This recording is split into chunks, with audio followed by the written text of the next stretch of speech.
Haleluya. Haleluya.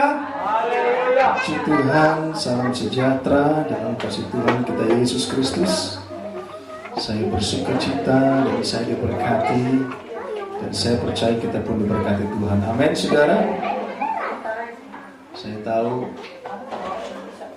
tim sengaja taruh lampu di sini, saudara, supaya saya yang gelap bisa kelihatan. Puji Tuhan, memang kita perlu ada dalam terang. Amin, saudara. Haleluya. Jangan di tempat gelap-gelap, saudara. Puji Tuhan, kesaksian yang luar biasa dari Bu Mary. Sering-sering datang, tante. Di sini kita kekurangan pemain tamborin, tante. Ya, puji Tuhan. Saya dari 2 tahun minta ada pemain tamborin, saudara. Ya, puji Tuhan, ya. Iya, tante. Kita memang rencana mau taruh bus, saudara, di mana? Di Unilever gitu, saudara, ya. Oh, angkot ya? Iya. Oh, gitu. Saya salah dengar mungkin, saudara. Ya, jadi jemaat yang mau hadir, mari kita siapkan, saudara, kendaraan. Oke. Puji Tuhan, saudara. Salam sejahtera sekali lagi. Mari kita langsung saja dalam kebenaran firman Tuhan pada saat siang hari ini. Kita perhatikan dari kitab Bilangan pasal 21. Ada satu hal yang Tuhan rindu atau kita mau perhatikan, saudara. Kitab Bilangan pasal 21 ayat 4 sampai 9. Saya di komplek, saudara, keluar komplek itu kita tinggal di sebuah klaster kecil, saudara, hanya 40 rumah. Jadi di luar komplek itu tanah kampung, jadi ada jalan, saudara, kampung, saudara. Kurang lebih ada 5 nenek-nenek, saudara, kalau saya lewat selalu sapa, saudara. Jadi saya nggak tahu, memang saya senang, saudara, berinteraksi dengan orang tua. Amin, saudara.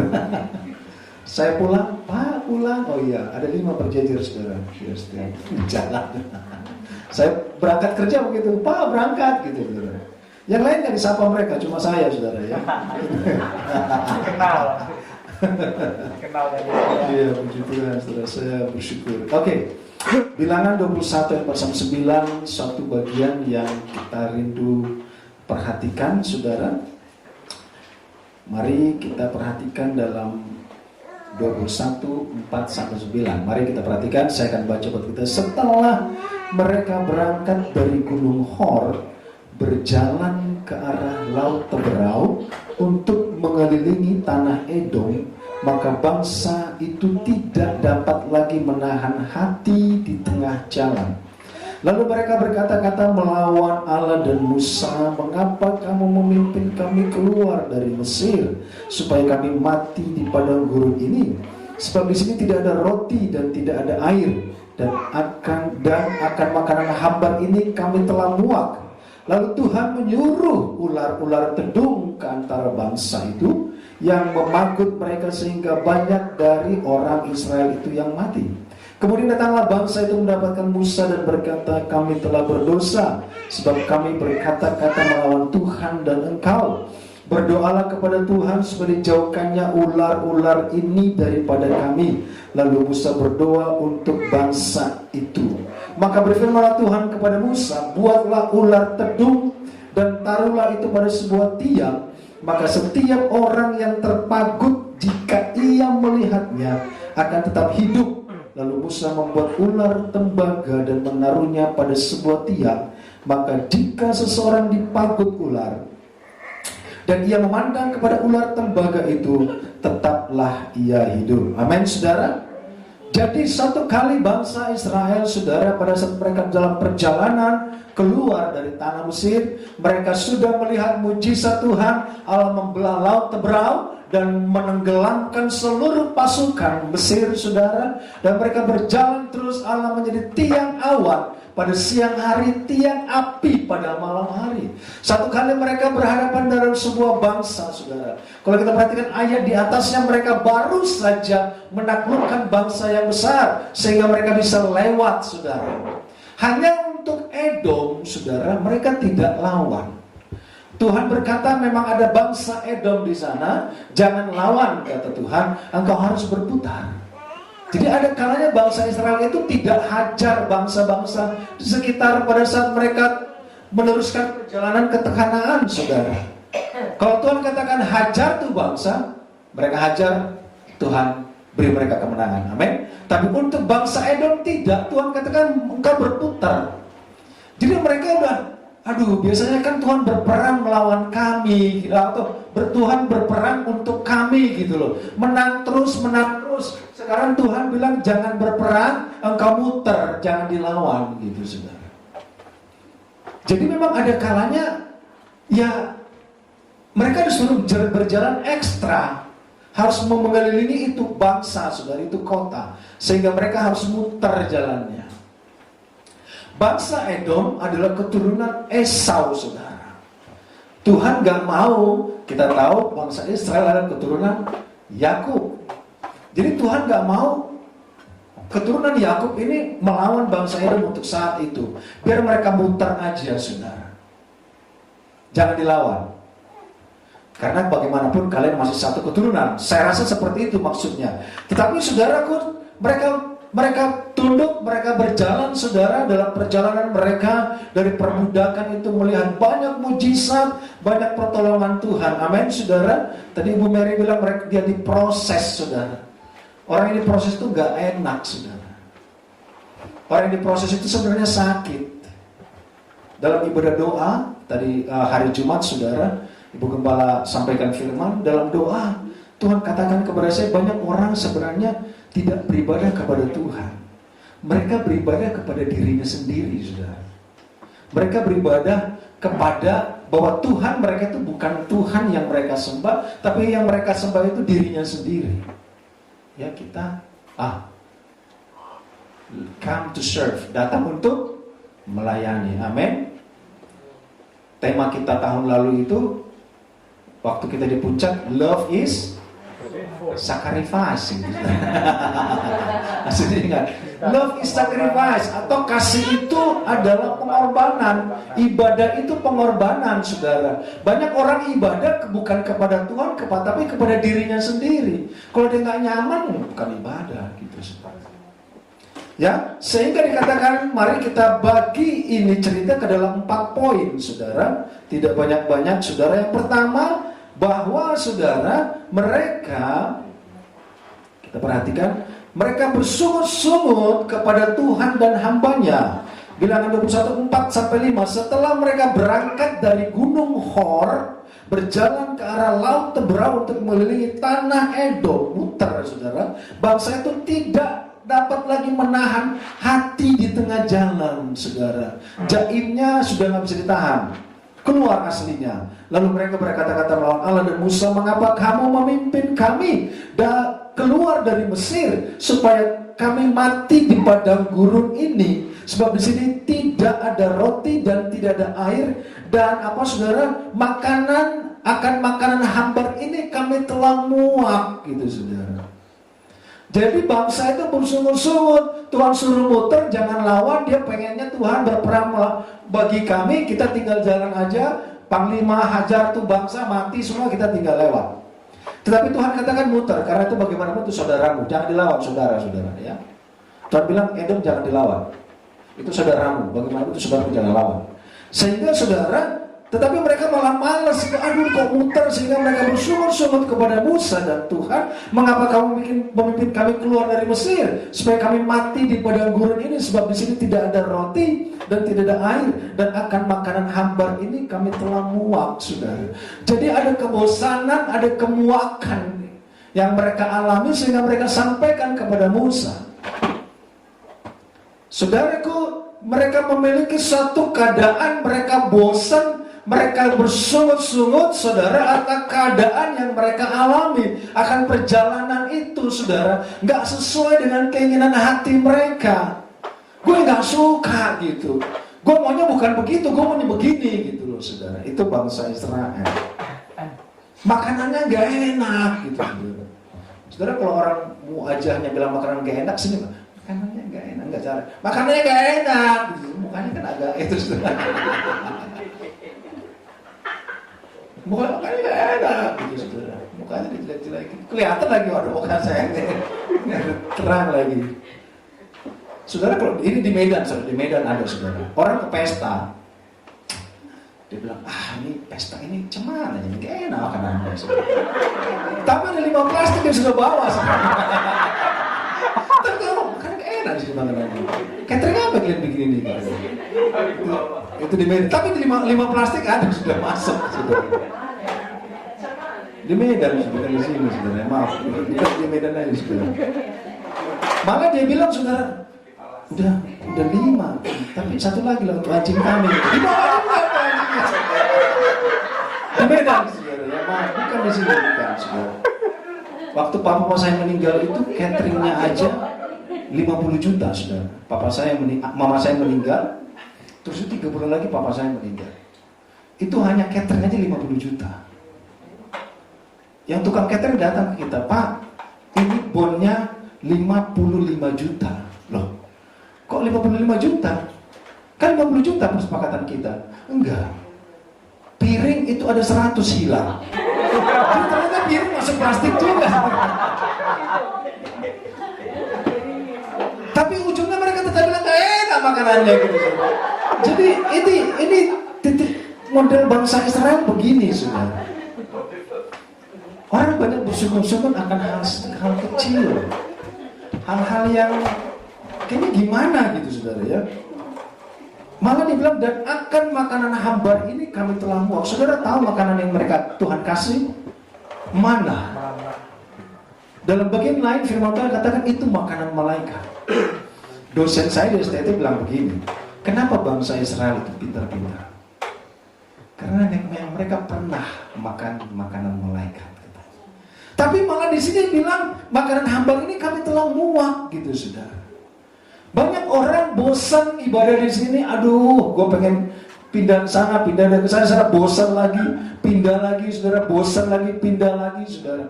Itu yang Tuhan katakan kepada saya malam judo itu, saudara, bahwa banyak orang tidak beribadah kepada Tuhan, mereka beribadah kepada dirinya sendiri, saudara. Tuhannya dirinya sendiri. Ada yang Tuhannya anaknya, saudara. Aduh, anaknya nggak suka ibadah di situ, nggak cocok. Ini orang ibadah sama Tuhan apa malah anaknya sih kan gitu saudara. Di Medan saudara ya. Ya. Tapi banyak orang Medan merantau ke Jakarta. Saya nggak tahu. Apa ada juga nggak tahu, saya nggak tahu. Tapi ini kan Tangerang saudara. Jadi seperti itu. Jadi ya aneh kan. Jadi mereka komplain kepada Tuhan, komplain kepada Musa. Musa ini nggak enak, ini nggak bagus, saudara. Ini aneh, ini nggak sesuai gitu, saudara.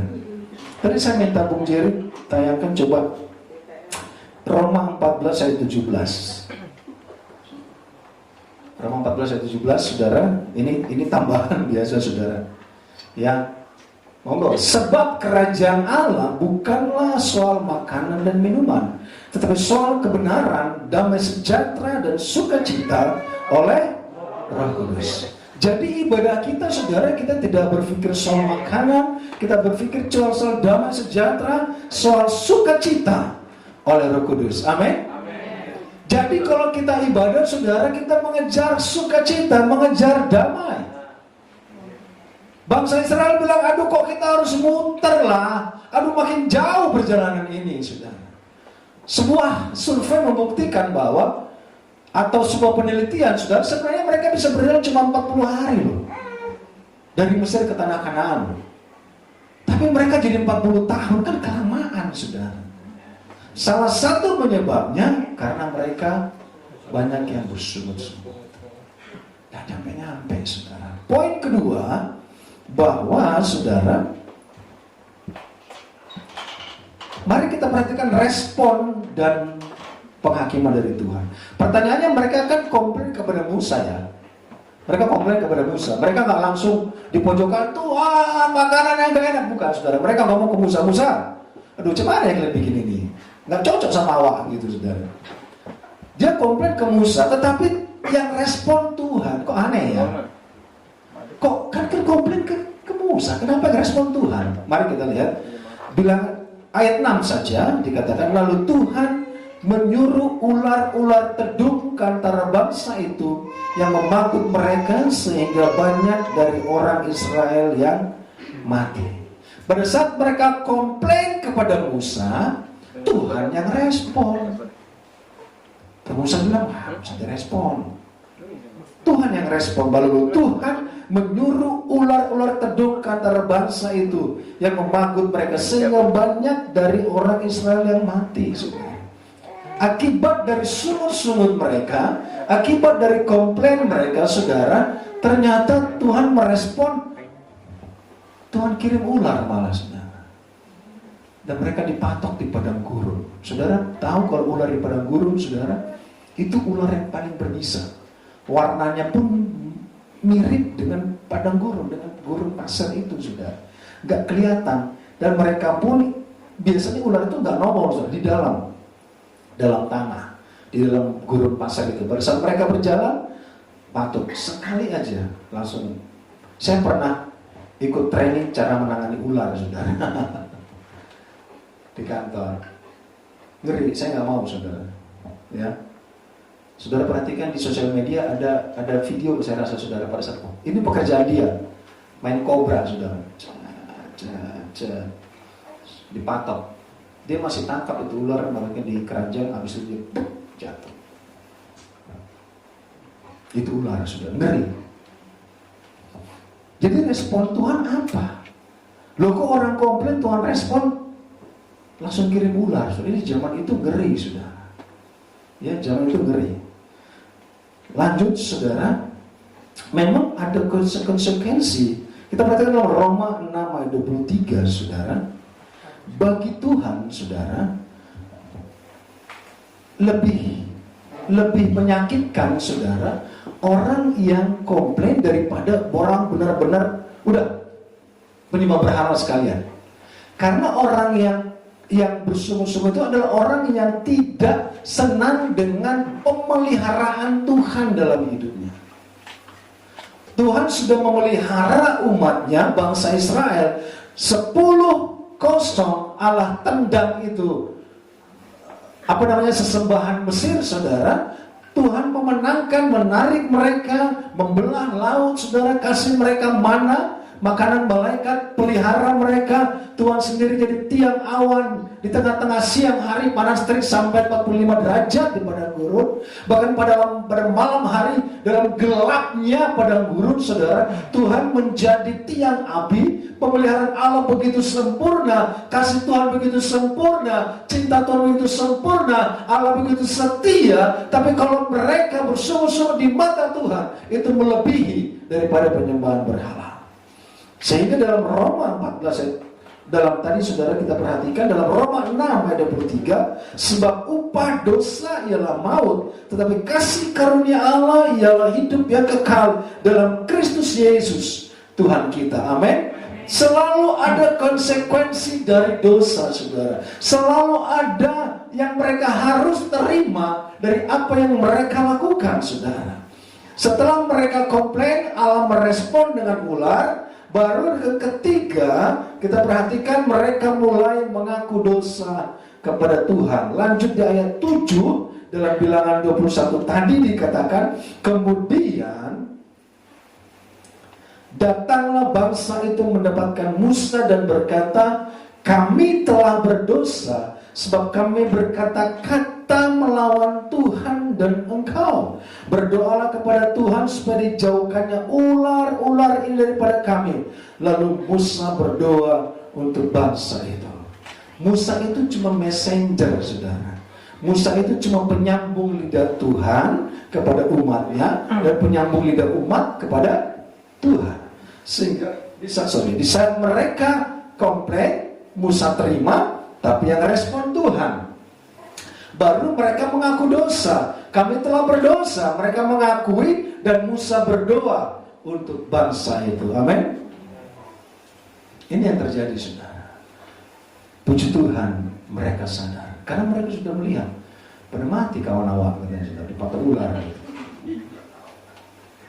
Sehingga mereka bilang, udah Kita samperin Musa, kita minta Musa berdoa supaya ular-ular itu dijauhkan. Saya mau katakan bahwa dikala kita minta ampun kepada Tuhan, Tuhan itu pasti mengampuni. Amin. Di saat kita datang kepada Tuhan, kasih Tuhan itu akan tetap ada menjadi milik kita. Saudara perhatikan dalam 1 Yohanes 1 ayat 9 dikatakan, jika kita mengaku dosa kita, maka Ia adalah setia dan adil, sehingga Ia akan mengampuni segala dosa kita dan menyucikan kita dari segala kejahatan. Amin, saudara. Hanya pertanyaannya, kita sering memperhatikan bahwa maka Ia adalah setia. Mari kita perhatikan adilnya ini bagaimana, saudara.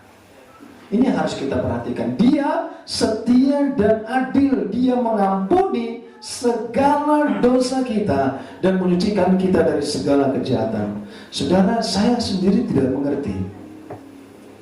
Banyak saya perhatikan, gak tahu apakah ini talent atau apa. Kalau saya itu selalu khotbah, selalu bicara tentang karakter dan karakter, saudara. Banyak hamba Tuhan kalau khotbah itu tentang pemulihan, pertolongan. Saya kenal seorang hamba Tuhan, teman saya dulu, sepanjang hidupnya khotbah tentang Mazmur, gak pernah ada ayat lain, saudara. Tentang Mazmur, ini orang luar biasa. Ada hamba Tuhan begitu romantis, saudara. Dia khotbah tentang Kidung Agung terus, saudara. Jadi saya tak kenapa waktu di Bekasi, saudara, saya sering ikut arisan banyak marga, saudara. Saya biasanya cuma dikasih khotbah sekali, habis itu nggak dipanggil lagi, saudara. Karena saya entah kenapa saya selalu klik tentang dosa, tentang karakter. Apa gunanya kita, saudara, kita katakan kita berdoa dan berdoa dari pagi sampai pagi, saudara. Tapi di saat kita menghadapi masalah, kita kalah dengan karakter kita. Kita tidak memiliki penguasaan diri dengan kata-kata kita, dengan perbuatan kita, saudara. Apa gunanya kita katakan saya sudah ikut Tuhan sebelum kamu masih mengenal Tuhan? Lu masih ingusan, cong gitu loh. Gue, udah kenal Tuhan gitu, saudara. Tapi dikala menghadapi masalah, saudara, gak bisa kontrol, malah dosa yang keluar, saudara. Ini yang harus kita perhatikan. Satu kali di Bekasi saya dipanggil khotbah, saudara. Begitu keras. Terus yang pemimpinnya bilang begini.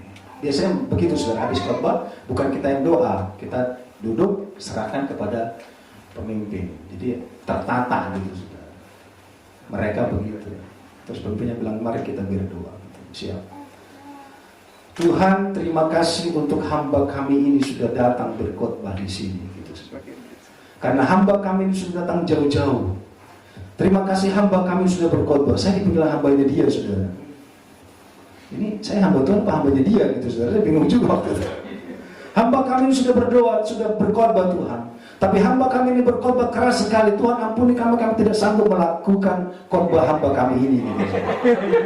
Saya kan baru kepala, saudara. Saya hambanya dia, hambanya Tuhan sih, saudara. Dia gak pernah sekolahin saya kayaknya. Dan di ujungnya dia bilang begitu, jujur Tuhan kami tidak sanggup melakukannya, gitu, saudara. Habis itu saya gak pernah dipanggil lagi, saudara. Jika kita mengaku dosa kita, maka Ia adalah setia dan adil, sehingga Ia akan mengampuni segala dosa kita dan menyucikan kita dari segala kejahatan. Amin. Masih ada pintu kasih karunia, saudara. Puji Tuhan, saudara, kita masih diampuni oleh Tuhan, masih ditolong oleh Tuhan. Banyak orang di luar sana sudah tidak ada pengampunan, saudara. Sudah gak bisa bangun pagi, saudara. Sudah gak bisa lagi bernafas, saudara. Sudah gak bisa lagi menikmati kebaikan Tuhan. Puji Tuhan, kita masih diberikan kesempatan untuk kita beribadah, saudara. Karena ibadah itu bukan saudara bertemu dengan seseorang. Ibadah itu kita bertemu dengan Tuhan. Ibadah itu kita beribadah kepada Tuhan Allah yang hidup. Amin, saudara. Ada Tuhan hadir di tempat ini dalam pujian kita, dalam kesaksian, dalam kebenaran firman. Ibadah itu artinya Tuhan hadir di tengah kita. Pada saat malaikat Gabriel berkata kepada Maria, dia adalah Immanuel, satu bukti kehadiran sorga di dunia, kehadiran Allah bagi engkau dan saya dalam setiap hal dalam hidup kita. Saudara mau nangis, Tuhan hadir ada di sana. Immanuel. Saudara mau lagi menyanyi, Tuhan hadir, saudara. Saudara lagi ngomongin orang pun, Tuhan hadir di sana. Saudara, itu yang ngeri. Immanuel itu adalah sebuah konsekuensi bahwa Allah selalu ada bersama dengan kita 24 jam. Amin, saudara. Makanya di Medan banyak angkot belakangnya Immanuel, saudara. Remnya belum, tapi Immanuel, Tuhan beserta dengan kita. Amin.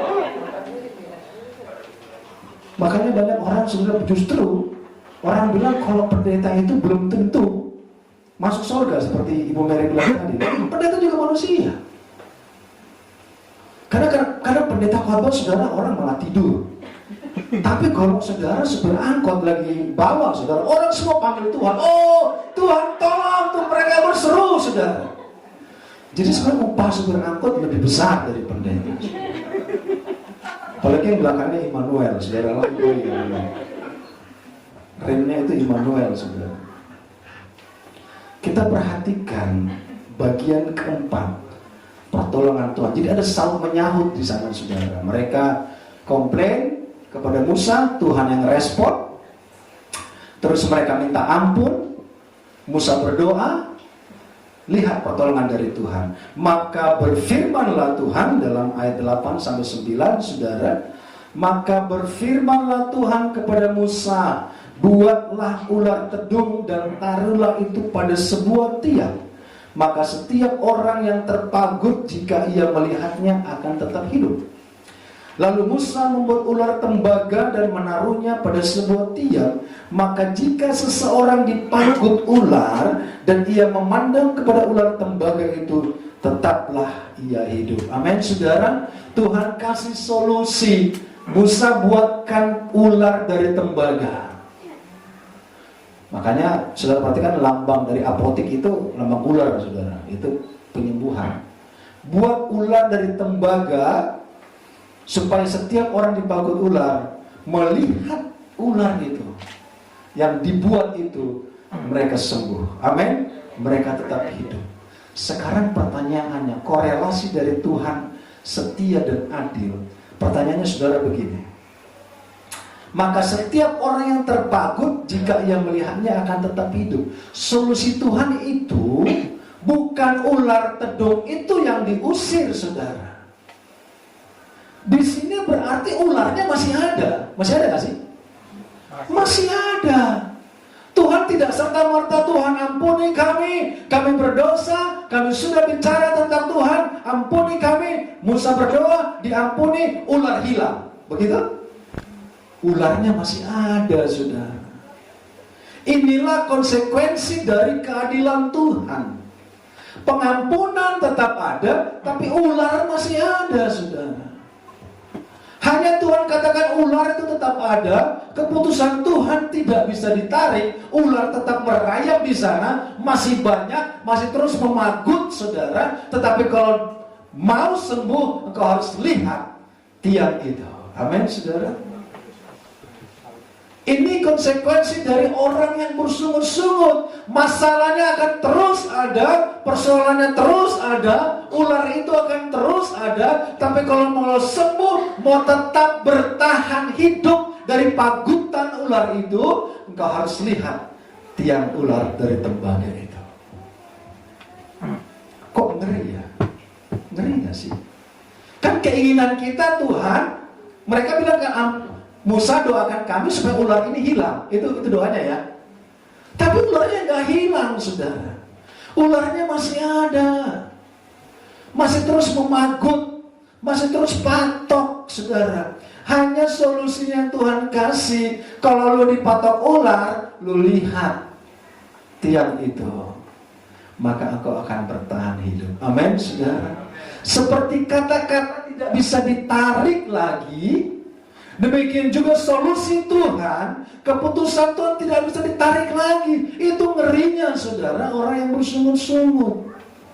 Oke, jadi saudara-saudara, oleh darah Yesus, ada perjamuan asal yang kudus, oleh darah Yesus kita sekarang penuh keberanian dapat masuk ke dalam tempat kudus. Again, oleh darah Yesus, amin. Karena ia telah membuka jalan yang baru dan yang hidup bagi kita melalui tabir, yaitu dirinya sendiri. Dan kita mempunyai seorang imam besar sebagai kepala rumah Allah. Jadi saya di sini imam kecil, saudara. Ya, imam besar Tuhan. Amin, saudara.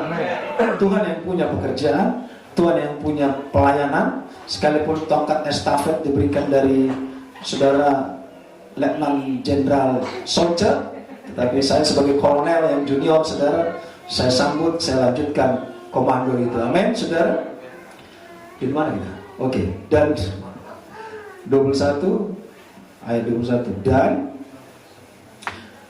dan kita mempunyai seorang imam besar sebagai kepala rumah Allah. Karena itu marilah kita menghadap Allah dengan hati yang tulus, ikhlas, dan keyakinan iman yang teguh. Oleh karena hati kita telah dibersihkan dari hati nurani yang jahat, dan tubuh kita telah dibasuh dengan air yang murni. Perhatikan ini.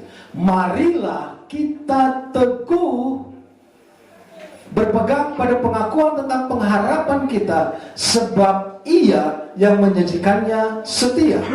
Dan marilah kita saling apa? Memperhatikan supaya kita saling mendorong dalam kasih dan dalam pekerjaan baik. Saya sangat yakin, saudara, di antara kita banyak punya talenta membesuk. Jadi meringankan pekerjaan gembala. Amin, saudara. Kalau kita mau besuk, monggo kita besuk untuk apa? Mendorong dalam kasih dan dalam pekerjaan baik. Itu tujuan membesuk, saudara.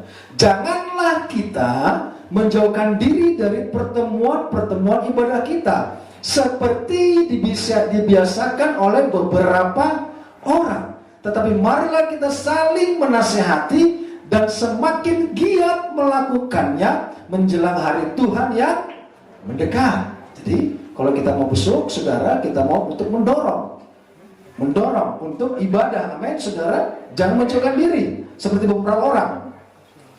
Lanjut, saudara. Sebab jika kita sengaja berbuat dosa sesudah memperoleh pengetahuan tentang kebenaran, maka tidak ada lagi korban untuk menghapus dosa itu.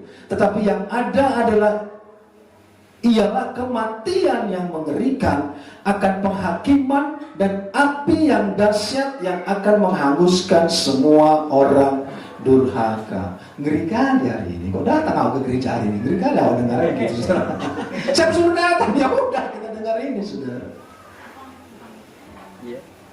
Ini artinya kita diproses. Amin. Ini artinya kita dikasih. Kalau kita punya talenta besuk, mari kita besuk, saudara, untuk mendorong dan memperhatikan. Amin, saudara. Untuk kita tidak meninggalkan ibadah seperti dilakukan beberapa orang. Mari, saudara, kita berdoa, kita minta pertolongan Tuhan. Saudara, sepanjang umur kita, ular itu pasti ada. Ular itu pasti ada. Mau ular itu tukang bohong atau tukang apa, pasti ada ular, saudara. Tetapi kita tetap harus memandang, lihat anak domba Allah, amin, yang menghapus dosa dunia. Artinya Tuhan mau ada keterikatan. Kalau Tuhan bunuh ularnya, saudara, orang nggak mau lagi lihat Tuhan. Masalah selesai, kan gitu, saudara. Sudah tidak ada ular. Tapi ular itu akan terus ada, saudara. Tetapi tugas kita terus pandang kepada anak domba Allah yang menghapus dosa dunia. Itu artinya kita harus terus memandang. Bukan artinya kita datang ke sini pandangin salib, saudara, tidak. Kita datang ke sini ibadah. Amin. Kita harus terus beribadah, terus beribadah, terus beribadah. Karena kalau kita tidak beribadah, bisa ular itu bisa membunuh kita. Tetapi bisa ular itu akan tidak berarti kalau kita terus pandang Yesus yang tersalib di tiang itu, saudara. Ini firman Tuhan bagi kita. Mari, saudara, Tuhan dengar apa yang kita sudah kerjakan, apa yang sudah kita sampaikan. Tuhan itu kasih, Tuhan itu setia, Tuhan itu cinta kepada engkau dan saya. Kita berdiri, saudara, kita akan masuk